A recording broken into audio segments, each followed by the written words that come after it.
welcome to Talking Bottom, the podcast where we talk about Bottom, the sitcom with Rick Mail and Adrian Emerson, not the body part. I am Matt Brooks. And I'm Ange Johnson. And I'm Paul Tanter. So this is episode 5, and today we'll be talking about the 5th episode of season 1 of Bottom, which is called Sup. Now, this is the first time when I realised what the show's titles are all about. You meant to say Bottom and then the title. So this one comes up on screen, Up, but it's called Bottoms Up. Clever, right? Yeah, I don't think I got it at the time. No, yeah. I was confused, I think, probably. It's not an immediate thing to connect, is it? I think it wasn't until Out that I then actually properly twigged and realised you do put the word bottom before each episode title, because it didn't always entirely make sense that there would be one called Bottom Apocalypse or something like that. Bottom Accident makes a bit more sense to me, but yeah. And smells. Bottom Finger. Yeah. They're all, Yeah. Contest, not so hilarious. Bottom But Dough, what does that mean? Yeah, Bottom Dough doesn't really make sense. Hole is a very good one. Yeah. This episode, I guess, would be known as the shop episode. It's the only time we ever see the shop.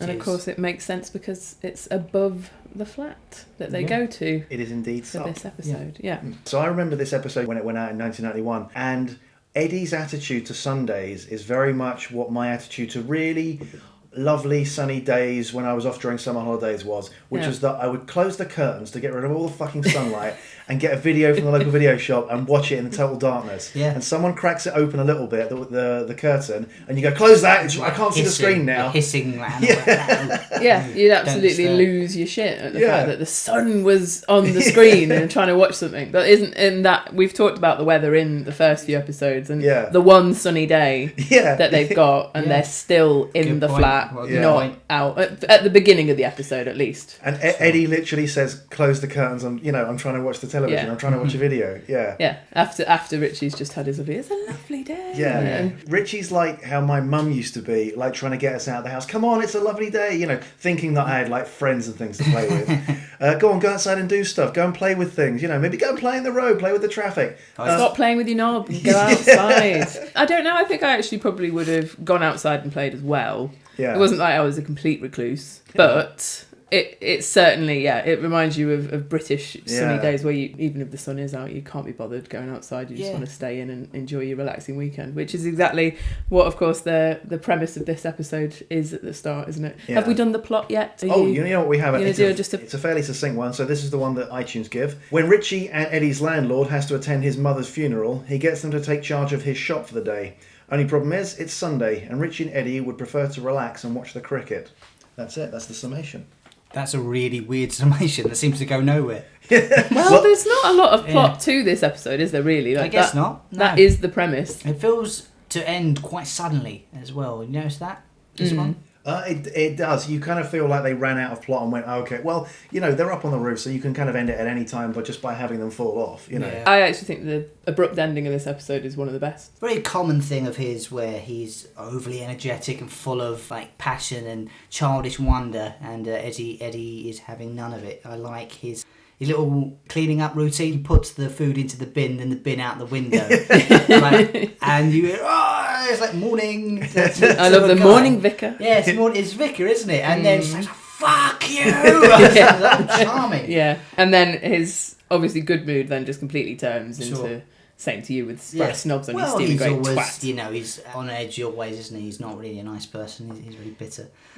This bit wasn't written as a joke first time it popped up, but subsequently it came a little bit funny when he's saying about all the British stuff that's great, and he does a bit of English beef. Yeah. I thought that was I don't know, that was just a throw off comment, but then it's world famous. Then we went through a decade of mad cow disease. Yeah. Contaminated illnesses.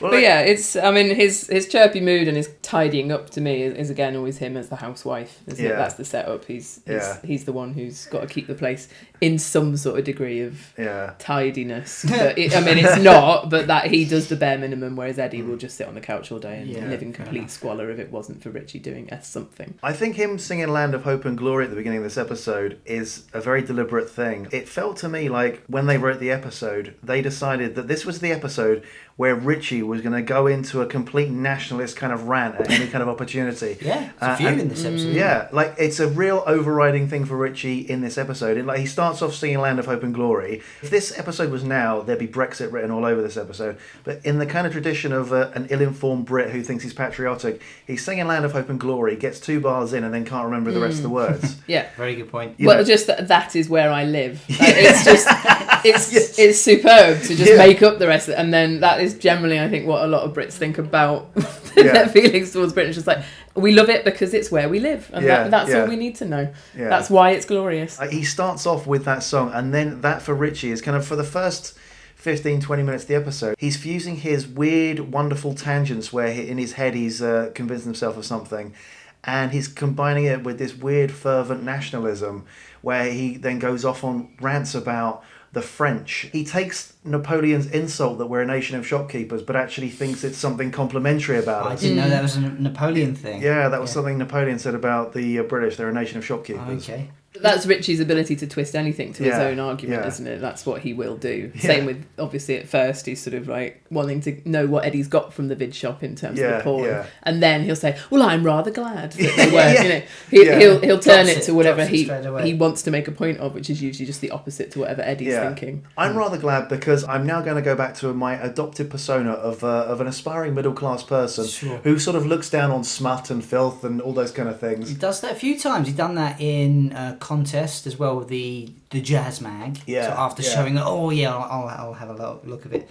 But he's well in there, isn't he? At some point, Yabba Dabba Doo. Yeah. So did you guys notice with the videos that come out, Big Jugs? It's an 18. Yeah. It's an 18 certificate on it. What on earth? What pottery in the 19th century is this? Do you think maybe the Hussein brothers have stuck that on purpose just to possibly. again they'll fool him? That's how I'm going to explain it. I think it's just a bit of art department mistakery. Do you think? Yeah. I don't know whether they thought about it that much, really. You don't see a proper cover of any of them, or the back and stuff. So I don't think they probably design new videos. You can see the words "Big Jugs" on the Big Jugs video. The other ones you don't. They never turn around to face the camera, which makes me think someone from the art department said, "This is the one you can. This is your hero one that you can play with. Don't turn these towards the camera because it's actually a video box of the A-Team or something like that." So have you also noticed when Richie's getting overexcited? My favourite bit, it's a day of rest while shaking his arms like... Richie is kind of, at times like that, he's like an engine that is kind of revving itself so hard that it's going to shake itself apart. It wants to go somewhere, but actually, he's got so much frenetic energy. If he was a kid, you'd be giving him Ritalin or something to calm him down, Absolutely, he needs someone to take him in hand. And you also think, if you're that bothered, go out on your own, but he won't. He has to stay and ruin Eddie's calm, doesn't he? He's basically just wants to poke Eddie and get Eddie's attention. Come on, Eddie, play with me. Yeah, that's exactly what it is. Come on, Eddie, on board. He says this in so many episodes. Come on, Eddie, on board. Which is why, Eddie's watching his videos. I want to get his attention. I'll bring him a fish finger, even though, as he says, I don't like fish fingers. I absolutely love the way obviously Eddie mouths along because it's purposeful. Yes, with the "I'll eat yours for you," because it's something every he obviously does every week. if not every week, very regularly, just to wind him up. They've got it on a Royal Doulton plate as well. Does he? I thought he brings it. He brings it, but then when the plate he's got is definitely so just the ludicrousy of on Sunday for best. That's probably the plate he'd get out for that. And then of course, because the world in which they're living is one of grime and shit, nibbles into it and it's gone rancid. And Rick Mel pulls the best. It doesn't even look disgusting, does it? But it's just he sells it all in his faces. You're right, as you say. What episode is it that they talk about hollowing out the fish fingers and poking in dog shit? Yeah, because you get me every time with that, don't you? Because I used to confuse those two episodes together. In your head, it's easy to conflate Sunday fish finger filled with dog shit. Yeah, dog shit kebab, cat shit kebab. It might all be the same episode. I don't know. Used to know this stuff so much off the top of my head, and I've got old and boring. I think this is again one of the favourite things I think Aid and Rick managed to do was talking at a television set, and you could see what was on the screen. Describing it so beautifully that you can see exactly what it is they're seeing, and you're laughing along at them and with them, isn't it? years and years before they. Royal Family, yeah. sitcom of that. I'd never thought of that before, actually, Matt. The Royal Family is essentially 30-minute versions of what Rick and Ed would do in sort of 2 or 3 minute segments in Bottom. Obviously there was a bit more to the Royal Family, but Yeah, the idea of everyone sat around a TV, that's definitely something that Rick and Ed obviously did in part in some episodes, and there's some of my favourite scenes, obviously. Yeah, well, they did it a lot in Young Ones as well, hanging around. The boredom and the not doing anything is a big theme, and that's kind of what you do in England. Is like what's all the furniture pointed at. That's a line from something. And in contest, when they actually say, "Well, there's a telly." Well, there was. There's a theme throughout that the TV is obviously what everyone in Britain has grown up. Yeah, certainly from a certain generation onwards, from the 50s onwards. If you've been in a household in Britain, then your entire childhood and life is centred around watching the telly. Just to ask though, I mean, I have never really thought about it, but Eddie's sat there watching something that he thinks is going to turn dirty. Yeah. In front of Richie, and quite openly so, has sort of said, "Yeah, I've got this porn video, whatever." Yeah. Are they intending to sit there wanking together at some point? Because what is in terms of watching it in a communal space? I can't imagine you'd ever do that if you lived with a housemate. No. Well, would you? I never have, but I have watched porn with other people, and it's just kind of a sort of thing. It's sort of like going to a strip club, I guess, and then you retire to your bedroom and I just need to go to the toilet for about 20 minutes. Do you remember it for the wank bank later then? Yeah, I guess that's exactly what it is. But also, has any group of friends or housemates ever put a porno on to watch together and ever watched it to the end? Because I mean, I would imagine after a couple of minutes you go, well, pretty awkward. What else are we expecting to get from this? It's like a game of Monopoly. No one ever plays it to the end. At some point, someone goes, "I'm bored now. I'm going to leave the arena." I don't know about your household, but we were finished to the end in my house. I really like the world building with the Hussein brothers. Yeah. Sorry, Richie says it, but yeah, the Hussein brothers. That's like, again, just a weird name. Yeah. They've gone for the funny ones. You can just tell, you can picture them perfectly from that. No, it's not even a description, it's the names. And saw you coming again. So it's happened before. There's another, I mean, that's a great example. To add to that, there's another one I really like in this, which is Tubbs Lardy. Yeah. The names they give people who are like these peripheral characters on the edge of their universe who we never meet. Yeah. But just the name kind of tells you whatever you need to know about them. Whether it's the most violent travel agent in the world. Sure. Or Skull Crusher Henderson. Tubbs Lardy. Yeah, and that is obviously, he won that bet that it wouldn't support his weight about the fire escape. It's like, what more wonderful a name could somebody have? A bet and I win. Oh, God. Everything falls down. Right, are there any characters whose names you hear, like, before you meet them? Only things I can think of would be like Cannibal Taffy O'Jones, you hear him. And you don't Skull Crusher Henderson you see. I think we hear of Tight Mouth Larry before we meet him, I think. In the same episode. Yeah. So I don't think there's any... In the same episode, not quite the same thing, is it? Yeah. But, there's Lady Natasha, you hear a bit about her before she makes her first arrival. Yeah. But there's not many. No, there's not a sense of continuity, really, is there? Every episode is a bottle episode. Yeah. It's not... There's no episodes that even have callbacks I can think of. They have recurring themes, but... There's recurring themes and sometimes recurring phrases. Yeah, like, for instance, in this one, Eddie uses the phrase, "what a swizz," which is something we'd heard Richie use in a previous episode. Oh, with the fortune teller. Yeah. What a swizz. The dogs barking, or the snake barking, so things like that. But that's just things for you. It's familiarity, and you like it, but it's not running gags. It's not. You don't know. You don't need to know that things before to enjoy it's just a common language that obviously. I mean, we all use similar phrases throughout our daily speaking, don't we? So again, it's how accurate they sort of have actually done the characterisation of Richie and Eddie, that they actually share language as well, and that it's a conversation between them that probably has happened before. I mean, I particularly like, obviously, A's like, I spent an hour choosing them. What a swizz before that as well, because if you've ever stood in a video shop, you could never make a decision quickly.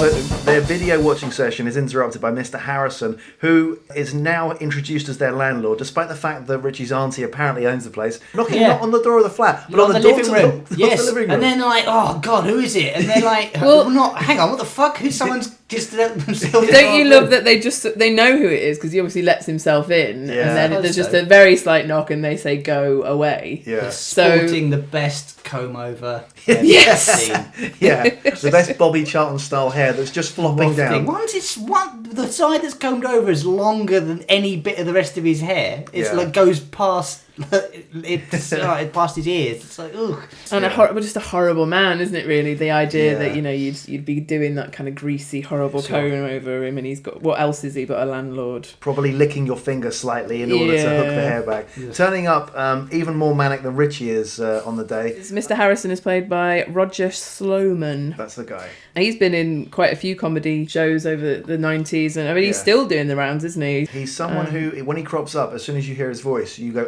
that's the guy. I always remember him as the guy who says "Go to bed, Spotty" to Rick and the young ones. Oh, okay. Yes, the Beefeater. Yeah, the end at the end of the evening when BBC are about to play the national anthem. Obviously, his best role is Mr. Harrison, isn't it? It's a very small role both times, but it's in and out. Wham bam, thank you, man. It's memorable. It's very memorable. I absolutely love him. I mean, the characterisation that goes into him, just sort of like his mum's dead, it's a and all that he cares about is how much the coffins cost, how he hasn't got time to go. It's just causing him a load of hassle. Why don't why don't they just throw him in the bin? Like, just so hideous, isn't I it? love the line, 200 quid for a coffin, and they set fire to the bastard. Yeah. Amazing. Yeah. Oh no. Richie being perfectly polite. Oh no, she dead. That's how I should hope so. Sweet little child, man. He mentions Krugerrands, which comes up again in Doe. Yes, it does. Yeah. It's a funny name. Yeah, which at the time I didn't know what it was. I also didn't know who Rackman was. I thought he said Rat Man. Right. Okay. And just kind of assumed that it was somebody in British kind of culture that is a landlord. I suppose you sort of know what it is that Richie's saying, but I didn't realise the actual historical. Is it something like Scrooge? Is it a similar? What is it? I think the guy's name was Gerald Rackman, and he was like a massive slum landlord in the 70s and 80s in London, who I think bought up a load of old shitty property and then put in poor people and immigrants, basically people who couldn't fight back or argue the case. And I was looking into it. He basically piled a lot of people into the same properties and divided up properties into smaller and smaller rooms and charged people for the privilege. Yeah. If you didn't know who it was, you can kind of imagine what it is. But when you do know, it's even funnier, isn't it? Honestly, talk about Ratman. Richie often has these flights of fancies that you generally think he probably believes. But in this instance, he just has this lie ready to go that is essentially saying my Swiss bank account is currently undergoing difficulties. Yeah. It's fantastic. I couldn't get the junk bonds out of Liechtenstein in time. While he's literally manhandling him out the door. Whew. And I love that the Krugerrands, like, they're gold bullion coins from South Africa. Again, like, nobody really knows, like, exactly. Well, I didn't know when I first watched it, but it's just a funny word, isn't it? More so than saying anything else. It's just, and he's got it on the tip of his tongue as soon as, so he's planned it. He offers them 50 quid. Yeah. And I realise we're in this world where there's a massive disparity between the amounts of money that means something to them. 1 minute, like 300 quid is a fortune, and they go off and they spunk it all in the fair. The next minute, Eddie will actually be bribed with a 5p piece to go upstairs and do something. And now it's like 50 quid. Yeah, between the two of them as well. Yeah. Because Eddie gets the cheque made out to himself, and that's also, well, I've got more. Yeah. Now, so I can fuck off. 53 quid, I believe. Yeah, I mean, 50 quid back then was actually quite substantial, isn't it? I say back then, but it is nearly 30 years ago. Look, if you got 50 quid now for something, look, I'll give 50 quid. It's like, that's a nice enough amount, but you're right, it's an odd number. Harrison gets them downstairs into the shop via the stairs from their flat. Right, I want to talk about the logistics of this. So every time anyone's come to visit them, they've gone to the shop and gone through a side bit. I assume that round the side of the shop there's another entrance to that hallway, and generally the shop keeps that door when they come down the stairs. That hallway looks like the hallway that they have thrown people down before. It's the same carpet. So it doesn't make a fucking lick of sense. So you can only imagine that he lives downstairs. And they live upstairs from a shop. So where does Rottweiler live? The next door neighbour. Is he above another shop next door? to be honest, it spoils the whole thing for me. I tend to think it's just that the BBC didn't have that many sets, and what's the point in building more? It probably is just the same top of the stairs. It's a good built shop as well. Loads of magazines and stuff. You would assume they blew the budget on that rather than the corridors. There's not many people in this episode as well, is there? You think there is with like the crowds and stuff, but you don't really ever see anyone. You see, there's a few people, isn't there? You see the old woman. You see Harrison. You see the old woman. You see the doctor who comes in and tells them to bugger off. You see the fist of the woman's son when it punches Richie. They're very cartoony. That bit. But apart from that, there's a lot of kind of narration. And Mr. 55p. Oh, yes, Mr. John. Cooper. Yeah. We like John Cooper, don't we? Yeah, so Harrison gets them down, and instantly Richie's sense of self-importance skyrockets. He kind of steps into that thing of, it's the Basil Fawlty thing of, suddenly I feel like I'm in a position of power. Yeah. Even though I'm not really. I'm in a servile position, but I think I'm a cut above everyone else. Oh, it's even much lower than Basil Fawlty as well, because he's not putting the business money experience into this venture. It's just been handed to him, and then, I'm the shopkeeper. And the fucking look of despair he gets when Eddie's about to get a white coat as well. No. Right. Which brings out that wonderful pettiness from Richie that he always has. And Eddie's like, he kind of fights it a little bit, but he just doesn't care enough. He's like, no, I'm not putting my jacket on back, but that's weird. He's like, you're going to be a I fucking love how nightmare. Richie's got that sort of, again, the excuse on the end of his tongue of like, well, there's a certain upstairs, downstairs feel to every shop, like that we need to make sure the customer's aware of who's who. And it's just, I love how actually like Mr. Harrison's just got his head in his hands while Richie is just arguing this point with Eddie. Right, I wanted to be gone an hour ago. Like, what are you talking about? I'm in a hurry. Like it's just so you can feel the frustration of how Richie will just bollock on for as long as he needs to. But that little bit of power. I mean, Richie obviously doesn't have a job, does he? So this is like first time you've ever seen him working at all. I think so, yeah. And even then, it's barely working, is it? It's just basically threatening the customers. Harrison's desperate to get out the door. Richie's seeing this as his opportunity to step up a social class. Eddie clearly is thinking about the long game. Crisps and beer. This is an opportunity to get free feed. Yeah. So as soon as he's out the door, it's a bit alright, isn't it? Yep, right into nicking stuff.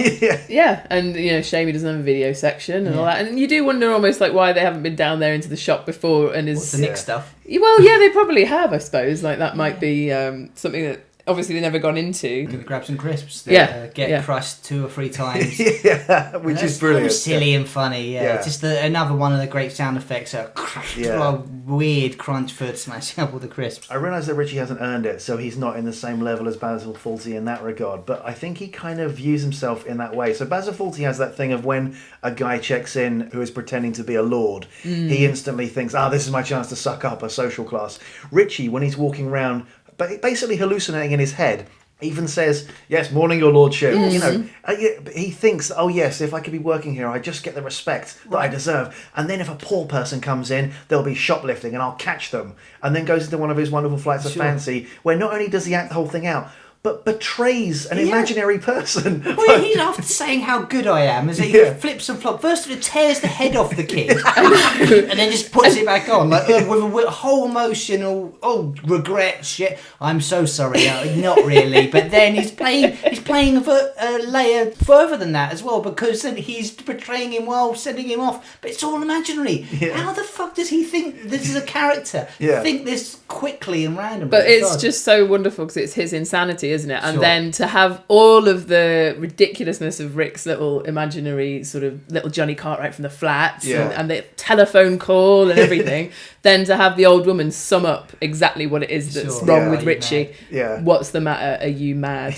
Like that is genuinely what is the problem with Richie, isn't it? Well, your lordship, I always thought he meant God.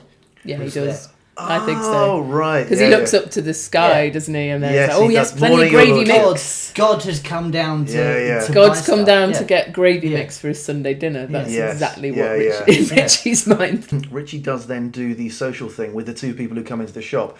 Guy comes in with a relatively common Cockney accent, and Richie instantly belittles and looks down on him. First he dismisses him, though. So what? So it's not my problem. Yeah. And then after that, when someone with a posh voice comes in, Richie tries to talk to him on what he thinks is the same level, then instantly gets pissed off when the guy refers to him as assistant. Because of course So he's unnatural. using his power, Yeah, and that's yeah. the upper class, middle class, lower class. It's almost like the class sketch, isn't it? Yeah. I look up to him and I look down on him, and that's what Richie can't bear. Because Yeah. at first he's like, "Good morning to you, sir," and as you say, it's a bit like Basil Fawlty, because he will suck up to anybody who he perceives to be slightly more affluent than him, Yeah. but actually he won't take the crap from Yeah. them Why? if they're gonna. But what do you think about him saying assistant? Yes, I was about to say It's- that. it's very sa- it's- unnatural. It seems fault. Like, no one says assistant to anyone. No, ever. but it's is. it's in there obviously as a device, isn't it? Yeah, But yeah. it works. But It's like he forgot the word. Now then, assistant. It's not part of the sentence. It's so. do you think like, he's been directed to really, really sort of put the emphasis on it? Yeah, yeah. There's a pause, isn't there? When you say the word assistant, really layer it on so you can wind him up. So he's got something Yeah. to react to. Yeah, Yeah. yeah. And that's it. That's it. From then on, Richie's furious with him. Yeah. And he's got all of this vial ready to go, spitting out shit about Even students and though things. that's precisely what Richie's just wanted to have for Eddie, isn't Yeah, it? Like, yeah. can't we just have assistant? Yeah. And that's what he can't bear, the idea that someone would actually think that of him. It's like, I'm in a white coat. And manages to go on another one of his hallucinatory flights of fancy where he convinces himself that the guy, who is obviously over 50, is a student. Yeah. He's not a doctor, he's a medical student Yeah. who Richie is paying for through his taxes Oh, that yeah. he doesn't even pay. Yeah. Yeah. Well, Yeah. Bloody students. well, actually, Why don't you just go live in Russia? What the fuck does that mean? Yeah, Well, well, it's communism, student, isn't it? Well, you can but say the vote fact that Labour. he's saying it to a guy who's Clearly, 54. Yeah. Bloody. Well, maybe it's because he was a student Yeah. at one point. There's a small logic there, but anyway. But that is almost like the climax of his whole time there in the shop, of him berating the French, saying how the British Oh, yeah. are a nation of shopkeepers, calling the old lady an Argy who was Yes. probably running away at Goose Green in the Falklands Where's complex. that come from? It's like nothing. Yeah, she's clearly British. Yeah. It's like he watches the news late at night and doesn't understand anything he's saying. Yeah, he's Like, just these words absorbing sound it. important. I'll just well, it's an educated person. I'll emulate that. That's Richie kind of summing up the fantasy of the Brexit voting idiot who thinks, who wishes that we were back in the 1950s where all shopkeepers were white and we all play cricket at the weekend and everyone drives a Morris Minor or something like that. And actually the world isn't like that, but in their heads that's what it is. You know? What's Yeah. the disgust he has when he's looking through the newspaper, looking at holidays in the Algarve? Yeah. How many of you actually thought that Algarve was how you said it up until...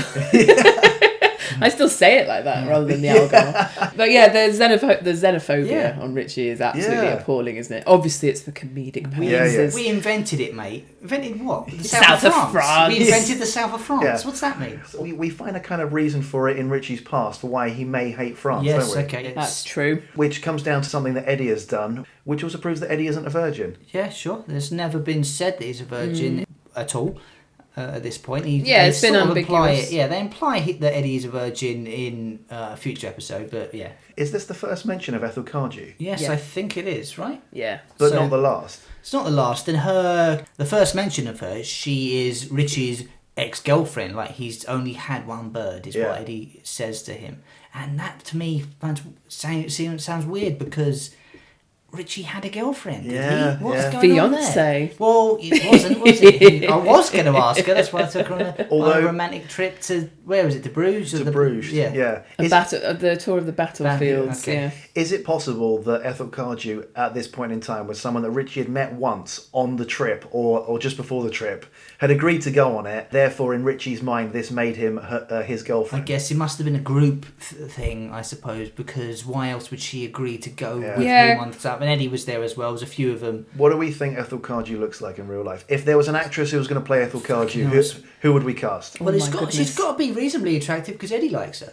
Yeah. I don't know, nasty Linders and all Yeah. that. Yeah. He probably Yeah. isn't all that fussy. Just to annoy Richie, he'd shag her, wouldn't he? I get the impression that everyone's had a go on Spud Gun's mum at some point. Which is a lovely turn of phrase, Paul. Sorry. Um, I mean, no, it's true. It is true. That's the impression Yeah, they gave of the- Spudgum's mum. But the insinuation is she does it for money, you know. I think Ethel Cardew would probably be quite a sort of dowdy. Ethel. librarian. No offense to any librarians out there, but that kind of obviously like probably quite shy kind of person who's not probably been chatted up by many blokes. That's what I would imagine Ethel is a bit like. And she's on a Christmas club coach trip to Bruges with. I mean, that sounds like they've gone along with loads of OAPs, doesn't it? Yeah. To Bruges. Oh, Bruges is nice. A fucking coach to Bruges. How long will that take? It wouldn't be that bad, I don't suppose. But with Richie in the fucking thing, it would. Yeah, I'm getting car sick all over her. It wouldn't be much fun, would it? Yeah. The fact that Eddie obviously tagged along again it's again, how do they know each other? How did they first meet? And the fact that he just sort of comes along on this trip when he's meant to be taking a bird with him. How devastating that must be to Richie. He's, so obsessed with losing his virginity and women, and the only girlfriend he's ever had has been stolen by his best friend, who then mocks him about it. Still, I remember that, ha ha ha ha, not that, oh yeah, sorry, I was drunk, I'm so sorry, mate. Yeah. Instead, I'm rub it in your face. Yeah, I'm going to go through a series of double entendres and insults that remind you just how many times we fucked. As soon as he says that's why you don't like France, Rick's face immediately turns into one of panic and he starts shaking almost as if, no, shut up, I didn't mean that. And he knows exactly where Eddie's going with it. And he even says, I'm not going to like this. Yes, it's such a great setup for the rest of, like, obviously the Battle of the Bulge and all of those. Because obviously Eddie's ribbed him over it for years. And most people, as you say, would have like stopped being best friends with someone who'd done that to them, but Richie actually is embarrassed about it. But what makes Richie completely change his mind about other countries is the mere mention of a nude beach. Suddenly it's all bets are off. So it's first of all it's in Nice, but then Mr. 55p comes along. Yes. And scuppers that for him. So Mr. 55p is one of the best bits of this whole episode, isn't it? Yeah, without doubt. Well, I think I just want to also mention the tabloid, the Sunday Sport, that obviously Eddie's reading out with more and more incredulous headlines. Like, that's one of my sort of standout moments in the entire show. Neil Kinnock's grandparents? Yeah, homosexual march. It's brilliant that, because he says, lucky I read that. I was going to vote Labour. Yeah. And that, again, is also a political point on what you were saying earlier about the idea that Brits will obviously believe everything they read in the media, and that will directly affect which way their political leanings lie. Yeah. And the Brookside castor or lesbians line. Apparently that was before. It was. They had the lesbian storyline in Brookside by 2 years. So maybe that. But that was cast and characters. It's a different thing. So they could still, the cast could still all be lesbians. Yeah. Have you guys seen the outtakes of that episode where Rick Mel picks up that actual copy of the Sunday Sport and reads the excerpt from, I think, Peter Melly, Our Eye on the Telly? Isn't it Kevin Melly, Our Eye on the Telly? Talking about the New Statesman. He picks it up and he quotes it. He goes, I think it's something like, it's no surprise that the rerun of the New Statesman is the only quality thing on television at the moment, or something like that. Oh, brilliant. And he's like, who said the sport is full of shit, or whatever. He's like, it's my paper, man. Yeah, brilliant. Should we have a word from our sponsor?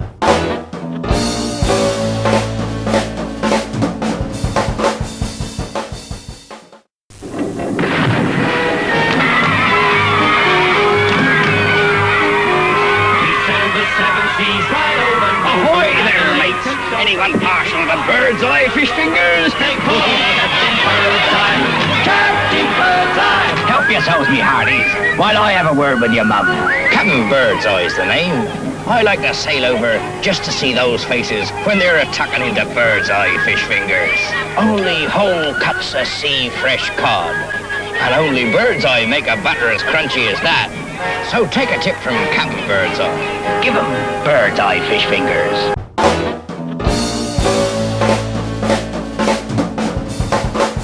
I think Mr. 55p deserves his own little segment here. The guy comes in. I'll always know him as the Bisto Dad. Yeah, he is. He is the Bisto Dad. Michael Redfern plays Redfern. John Cooper. Bisto guy. Watching it this time, something come to my mind when Richie's comment of, I see, trying to get a free paper. I've always loved the delivery of that. But the idea here of the guy going around shop to shop so that he can open up a paper shop. What? But only for that day? Yeah. The logistics of it, Richie. Come on. Of course not. By the time you've been around all the newsagents in the local area, the day will have ended and all those newspapers will be defunct. But then to find out that the guy knows Eddie as well. Bye, Eddie. Yeah, see you, John. Yeah. Awesome. So, and then I love the thug Because then it's topped, isn't it? Because just shouting thug once he's out of earshot pretty much. Yeah. And then obviously Eddie's British thugs. He ducks down Richie. again after he said it, isn't he? He's like, ooh. The doctor comes in fairly soon after. Do you notice how violently Eddie slams down the bottles of champagne? Yes. He Yeah, does, you think yeah. he's going to smash them, don't you? Exactly, you do. So again, Richie goes on one of his kind of power-crazed flights of fancy, where checks the guy's ID, or Still squiggles you, is it? Yeah. Well, I suppose you're some sort of modern artist, because it's got a squiggle or something. But then also immediately leaps to the wrong conclusion that no one would ever leap to, which is, oh, what, it's your daughter's birthday, so you're going to drink 3 bottles of champagne. I love that Eddie's reaction is, what, are you an alcoholic? About him buying 3 bottles of champagne when obviously Eddie spends most of his days downing That's the start for him. various alcoholic liquids. Yeah. So I love that obviously Eddie's like, oh, that's a bit much, isn't it? 3 bottles of champagne. Do you notice how the doctor's exit is one of dignified grace? Absolutely did, yeah. He's just, he bugger off, he says, but he's still holding it together. And then he kind of slowly, sternly, like, I'm not rising to it, I'm the better man, while Richie's following him out the door. I've always... This bile and shit coming out of his mouth. Yeah. Always I looked didn't notice until this time. I always thought he then turned around and Eddie was gone, but you see him sneak past out the door. Yeah, you see that kind of comedy cat and mouse thing behind as he. Yeah. It's the kind of I'm trying to make my footfall as light as possible as I creep. Yeah, that's definitely Pantomime. a cartoon exit from Eddie behind him, and as he says, there's only you and me left. Yeah. So Eddie really, really quickly and intelligently gets the check made out to him, and that's quite. He's not normally on the ball that much, is he? He's just suddenly there's an opportunity. Yeah, hang on, here we go. Eddie now doesn't have to stay around doing this shit anymore with Richie, because he's now got more money than his half. He's got the whole money plus a little bit extra, and Richie's obviously furious because he's he needs power and he needs someone underneath him. I love Richie's little thing of, don't forget, I'm a mason, I can have you. Again, now I think as Richie is saying this, he believes it. Yeah. He's gone off into this hallucinatory flight of fancy in his head. I'm a mason. This is Britain, you minor. Yeah. You're not allowed to go on strike anymore. It's illegal. Yeah. It's also a fantastic line. And just mention, obviously, the Eddie Hitler any relation. Yes. Which is, again, I think one of the most beautiful mentions of Hitler throughout the entire series, and the use of it, because obviously any relation is something that you expect someone to just sort of laugh along with. And his mother's a wrestler, and there's some Hitler in there as well. It's just absolutely brilliant, his reaction to when Eddie says yes. And then when Eddie is getting the check written out to him, excellent use of the till to get Richie out of the way. Comedy noise, but then Rick Mail plays the hit in the I think is it in the stomach? It's definitely the gut. Nuts. I don't know. I always thought it's the gut. Yeah, I think when it comes to money, Eddie is generally always on the ball, isn't he? When he's got a chance to make a bit of cash. Always on the eye. So Richie is persuaded by Eddie's cunning plan to go upstairs and watch the cricket, and also by a punch in the face from the grandson of the woman he abused earlier, and that takes them upstairs. And then comes a seaside postcard wearing a string vest and hanky on his head. What's the origins of that? That can't do a thing. I don't know what the origin of the hanky on the head is. I suppose is it for bald men so they don't get sunburn? Most definitely before suntan notion so, existed, it would be that you'd obviously cover your bald spot, I would imagine. Right, yeah. Alright, that makes sense. Was that before the invention of hats? No. Well, when it's a hot day, it'd be a wet. I imagine thin. probably wet a hanky. So when we first join them up there, Eddie is commentating on what we think for a moment is a cricket game, but turns out something else. Love this I gag. remember at the time watching this when the show went out, and I remember getting the joke. I remember getting that he was talking about sex. And I remember thinking, I can't laugh too much about this because I don't want my parents to know that I get the joke. Okay. How old were you? I was 11. But I just love the use of binoculars for their perving in Bottom is wonderful, isn't it? The fact that they've already, Richie's got the pair of binoculars ready, hasn't he, by the window? Go by the door. And then obviously they've taken them up onto the roof under the pretense that it's going to be for the sport, but actually it's just a perv on the next tweeters. So this is a compromise from Eddie of, okay, we'll go out and do something. It's what Eddie was against at the beginning. He just wanted to sit around not doing anything. Yeah. So he's now, okay, well, we can sit around not doing anything while being sort of outside watching the cricket, which is is something you mentioned, Richie. Watching the cricket, which is quite clearly fucking miles away, and you can't see. You need Isn't that a wonderful comment on London, though? The idea that if you want to go out for a sunny day, you've got to go onto your roof. If you're living in the centre of Hammersmith. Presumably, it's the comment that there's not much green space, isn't it? That you can't really just go out and play cricket, and that's why they're stuck in the flat. The cricket bat's up there with them, though. Same one. Well, I assume it's the same one. It's still got the handle, bare wood. Showing that just used for violence, not for sport. There's a bit now, Paul found out a weird fact about, a jet goes past. Richie waves at it, which is weird, and then says, should have been a farmer, you know. And I always found that really funny. Like, what the fucking hell are you talking about? Where did you make that connection? Yeah, where's the train of thought from that? So now, what is it that's missing? So I read online, and I was fairly sure that I've read the actual dialogue for this somewhere before, but I can't find it. But I read online that there is a bit of dialogue that Richie says at that point, which is to do with the plane. I can't remember whether it's something like, I wish I was on that plane, or I wonder what those people on that plane are off to, or something like that. But he says something about it, and according to Wikipedia, it's in the script book, but I looked in the script book earlier, and it's not. But I'm sure I've read it somewhere before, but now I don't know where. Really odd. So if anyone actually has a copy of the dialogue that Richie says there, please send it in to us at 11mafekingparade@gmail.com. Yeah, I'd love to see what it was.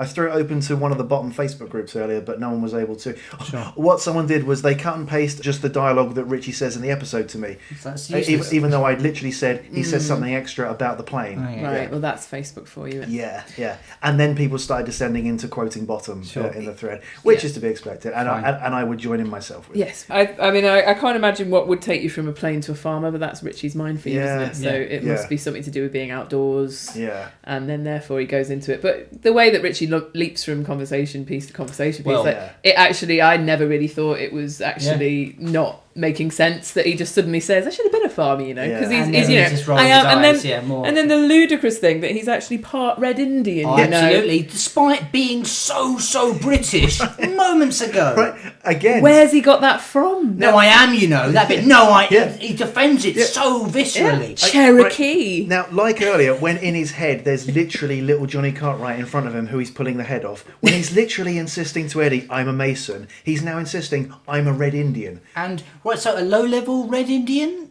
No, one that can make it rain. Yeah. All right, you're going to be proven wrong in a fucking second. I love how this gets up, actually... no, do you love how Eddie's mood's kind of actually quite happy for once as well, because he's up on the roof and he's in the sunshine. Because he's actually quite happy for Richie to amuse him, isn't he, in this scene? So come on, there's 25 quid in it for you. Yeah, but just a little bit of fun of like, that'll be the curry again and the running mouth and all of that. He's having a little bit of fun with Richie, isn't he?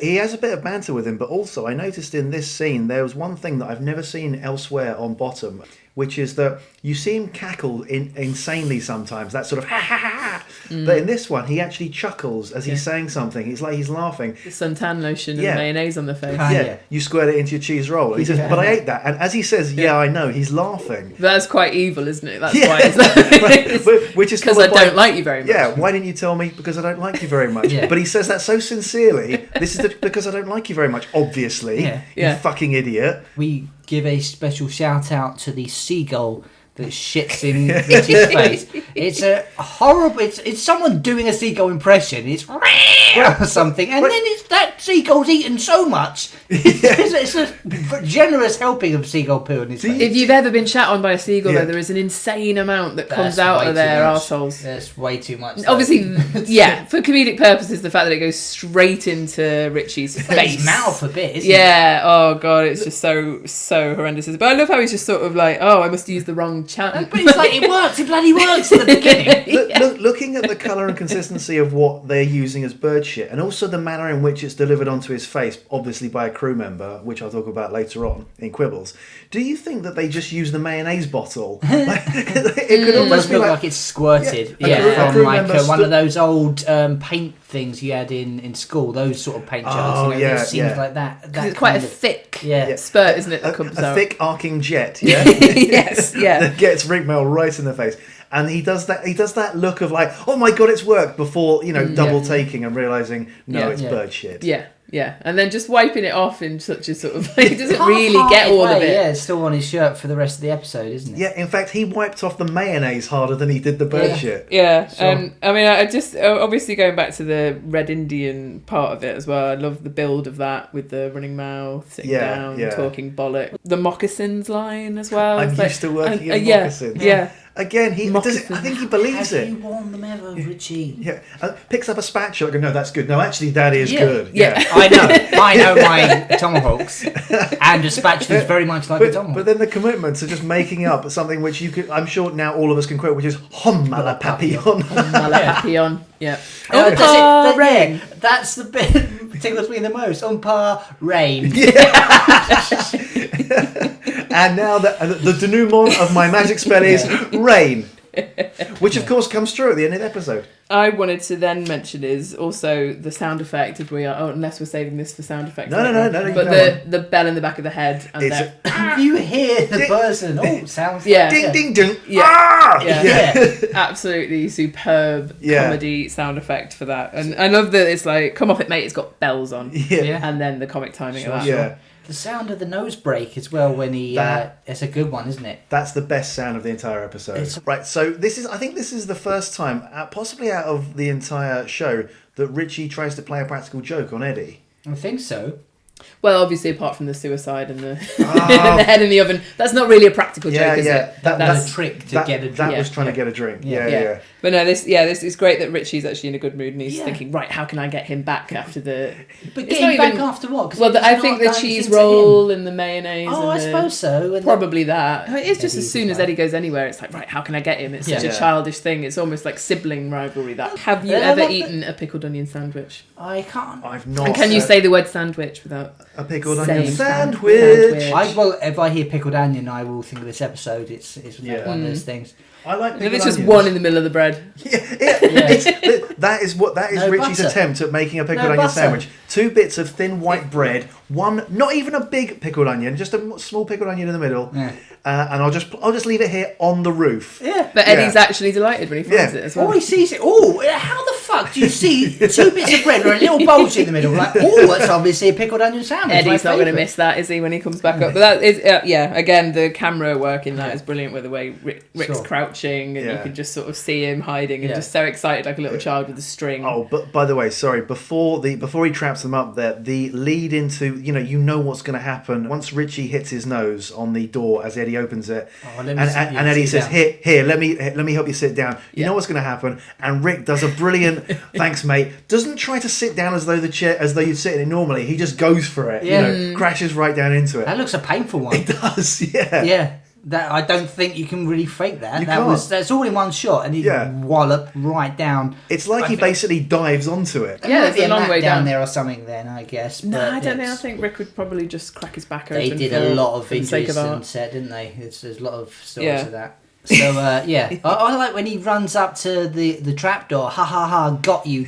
Pointing at the trap. So what? Yeah. Eddie wouldn't have seen that. It really would have been on the floor inside. Like you were supposed to stop it with your head. Yeah. Then instantly turns the blame onto Eddie. How dare you not stop it with your head and potentially get some kind of skull fracture? Yeah. Instead, you're up here and it's your fault. We're trapped, you bastard. The public have noticed that the shop is unattended and within fucking minutes loot the place completely, and it's become some sort of like mob downstairs, and like you hear them like they're taking the shelves, so it's quite funny. Their Hammersmith is an alternate universe Hammersmith, isn't it? People's legs get cut off with chainsaws, where travel agents come after you if you don't pay £5 for your holiday, and where people, if they see someone unconscious on the ground, will just instantly steal their wallet and wedding ring, and if they see a shop unattended, they'll loot it, stealing the shelves even. Yeah, it's like The Simpsons where they'll revert to an angry mob at the drop of a hat. Just any little thing kicks off. Oh, with the torchlights out, you mean? Yeah, absolutely. Flame. Yeah, that's exactly. And again, it's a cartoon feel, isn't it? Of what?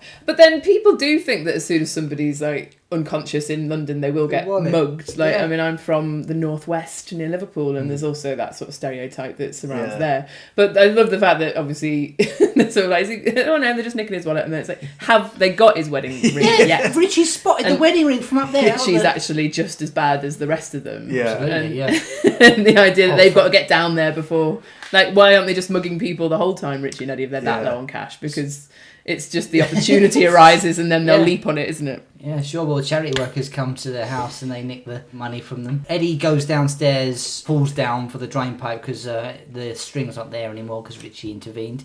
There's a very expensive scene described to us by Richie. What? Yeah, Where Eddie's off that car, he's fallen onto a car. He falls onto a car, fights off a load of rioters. They steal a load of Frosties or something. Frosties and Dream Topping, I think it is. Now, I didn't notice. You can hear an old woman say, "Punch it's him in the the old- goonies." it's Is it the the old same woman. one? It It's is. the same one. Yeah. Yeah. Okay, great. She's got a really Definitely distinctive voice. Evie Garrett it is. Who All right, plays brilliant. the- It's the only time you've ever seen Richie be a bully, like not threatening an old woman with violence. That could be a bit of a turning point. You could look down on him for that, but I don't know, she you did still find him pathetic. She did start it. No, She accused him of being mad. Oh, he is mad. But, she's had a go at him for no reason. Well, he not for he no wasn't reason. doing anything to her at that point. He was just having his own little thing about But Johnny I Cartwright. don't think it's quite fair to be then threatened. Like, I know. You've shown me up, bitch. In front of no one. By the way, How often have you shaken your fist? Do you want some of this? get this right in your bracket. What exactly is a bracket? Bracket? Is that Your nose. face? I guess Oh, so. okay, nose. As far as Find the nose. I'm aware, it's part of your nose. So we reach the end of the episode. Eddie makes it back up there finally, fights off all of the intruders, makes it back to the roof, where the colour of the sky tells us that Richie's rain dance earlier is about to pay off. Good effects, actually. 'Cause Yeah. they're obviously in some sort of studio soundstage, Yeah. you know, before it's just sky-esque background. But yeah, starts looking proper Yeah. rainy. Look like they're outside. But it was all going outside. so well for them, wasn't it, for about 5 minutes? And Yeah. then suddenly their plans all have to come crashing down, quite literally. But I love, actually, how Eddie, although he's been through all of that, and he's scraped and he's bruised, and he's still like, I'm happy, coming, isn't he? Richie! Yeah. Like, it's kind of like, Yeah. don't worry, I'm going to come and save you, Yeah. or whatever. And then he's so pleased with himself. Yeah. That wonderful musical, ta-da! And then where's the thing fall down? Why does It's it the doesn't- vibrations Yeah. of him getting up back on the No. roof. I It was going to say just purely because the laws of comedy demand that it has to close at this sure. point. Yeah. It's Yeah. like something intervenes, absolutely. It's like, Right. why the fuck that happened? Right, when it slams shut, Rick drops to the stuff he's holding. And then it starts raining, right? It starts raining. Okay, I think you're... Thus proving his rain dance was correct. At which point, he holds his hand out. I think he's saying, it's raining, pay up. Yes, absolutely, what I've written down. Yeah, and then turns it into a fist. Yeah. Yeah. Do Exactly. you think, what I thought he was just doing it to emphasise Slow. the No, rain. I think it's... There you are, but then... Do you think no, that's a red twist. that's a red Twist. Indian thing that he's doing there? I Saying, think "See?" it's give me the money. Yeah. Give me the money because I'm right. Because he kind of looks up, he's rolling his eyes and stuff. But then, nope, I don't want money. I want to pay. And it's a brilliant move he does. It's a backhand. Yeah. But what a brilliant fucking ending. I mean, Yeah. like, we talk about them ending on an act of violence from one against the other. To punch him off the roof. Yeah. But to After punch him just so falling off the roof as well. But it's brilliant because then it means he'll be able to come back up if his back isn't completely smashed to bits and let him What, let to him out let again. him off? Why? Like, you've just knocked me off the roof, you cunt. I'm not gonna... Usually, when it's one of them inflicting violence on the other, it's usually Eddie doing it to Richie. I think it's quite nice that in this occasion, it's flipped around the other way. Well, this series, Eddie gets it more than Richie, actually. But Yeah, I know because Richie punches him after contest, doesn't he? And on gas. Oh, yeah, in that case, we'll cut this bit out. So, guys, what are your standout moments in the episode? Mr. Harrison, I'd say. Mr. Harrison. The amount of screen time and memorability. I agree with you there. Yeah. In terms of what they could have done with that character, I almost wish they brought him back as often as they brought back Spud Gunn and Dave Hedgehog, you know? Yeah. I mean, it's great they brought him back in the Holy episode. Yeah. He's someone who you could have gotten a lot more out of. So yeah, I would agree on that point. What about any other standout moments from you Well, guys? for me, this episode, when you talk about it, I think of them on the roof. For the whole, that's the image that comes to mind. But Not even the Sunday fish finger. no, for me, I just think of on the roof as the big thing. But the funniest moments aren't really on the. There's a good bit when they're on the roof. Only ever time you see them up on there. It's memorable because they're out of the it's flat. a new location, environment. but Yeah. within the same location. So it's a new bit, and so the only time you see upstairs and downstairs of their flat. And that's where it could be actually dangerous because it's meaning they're not as trapped Yeah, as they usually are. It works absolutely because they don't actually leave the confines of their house really. I remember as an 11-year-old absolutely pissing myself. Doesn't really tickle me as much now, although I still think it's funny. Every time Rick Mel flips open the counter and crushed Eddie's crisps. Yeah. So simple, but doing it through repetition, and every time Aid would sort of roll his eyes more. That one's great. Why and would you put crisps that's in a packet. Open the packet and put it on the. So he doesn't have to cabinet. go into the packet The constantly. cabinet's filthy. Is it surprising that, considering what they're surrounded by in that shop, that Eddie doesn't crack open a can of beer? There's loads of beer, isn't there? Yeah. You know, it's quite literally surrounded by beer. Yeah, and yet Eddie only goes for the crisps initially. I would probably say that a standout moment for me is definitely the rain dance. It's just brilliant physical comedy in every way, and then the comic timing of the seagull ship landing in Rick's face. Like that's suffering for your art, isn't it? Can we talk about right after, if the episode was to continue for another half hour? Eddie's fallen down, smashed up, broken his back or whatever. He's managed to crawl his way into the shop. He'd locked before, so I don't know what he'd have to do. Smash his way back in. How's he getting back in? Find anything left over, beer or something. There'll be beer in the flat. He'll probably just go and lick his wounds in his bedroom. Mr. Harrison will turn out fuming. Absolutely. What have you come to do? Do you think they would just say that they got overrun though and they got looted? Well, Richie's still on the roof all this time, crying probably while the rain's pissing down. And then Eddie heads off with his cheque for £53. Oh, he's still got that actually. Yeah, he's still got that. So yeah, that's probably what would happen. Yeah, it's like, right, I'm just off to the nudie breach in Brighton. Best sound effects, guys. Nose breaking. Nose breaking. That's same for me. Nose breaking, absolutely in my top 3. Bell in the back of the head. Yeah. And the subsequent. And I've put down Rick's head bouncing off the counter when John bashes him. Any quibbles for you guys at all? Only that Aid starts saying they're looting the shop before the sound effect. Oh, that's why he says they're looting the shop. Then you hear it, and then he goes, they're looting the shop. Yeah, and I don't know whether that was in the script or whether he said the line before the sound effect, and then he reacted to that. Yeah. Because they're not looting the shop up until you hear the sound effect. I don't know. Yeah. It just seems like it's a great save for me if that is the case, but it seems incongruous. But yeah, I think they always used the sound effects on set to react to. The live effects, definitely. So you noticed that from any of the fluff footage. Yeah. So I think that the sound guy was meant to a little bit late. kick in slightly earlier, and then Aid just sort of obviously comes through it and says, I mean, it's great because it's nice to have the reaction of like, they're looting the shop. Yeah. I've only got one, and it's something I'd never spotted it before today when I rewatched the episode, and that is Rick gets the bird shit in the face, and just after it happens, you can see the arm of the crew member who sprayed it in his face in the bottom left of the screen. It's like he's just climbed off a stepladder or something like that. Well, that's probably exactly what's just happened because it comes from above, doesn't it? Yeah. You do see the shadow of the boom mic, I think, as well, a few times while they're on the roof, but minor quibbles. Yeah, very minor, and I'd never spotted it before anyway, so I'll let it go. I mean, so if you want to freeze frame that moment, take a picture and send it in. We can then describe the picture. That's 11 Mafeking Parade at gmail.com. Send in your shit, please. If you've noticed anything else that we haven't spotted, send it in. And you can also tweet us at Talking Bottom. And we're also on Instagram and Facebook, all at Talking Bottom.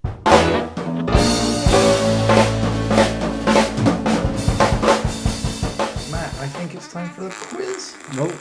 As evidenced by Angela leaping ahead there to Banksy her fart noise. Well, she hasn't got her phone out yet. I don't understand. I know. Sorry, I couldn't hold that in any longer. This week it's me doing the quiz questions. Angela versus Paul. Okay. When and where does Mr. Harrison have to be for the funeral? I think that was you. So that was Paul.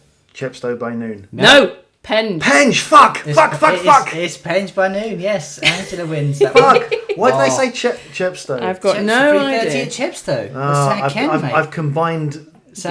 You've crossed your bottoms. Yes. Yeah. When Richie is wandering around the shop after his monologue and stuff, he picks up a can of something.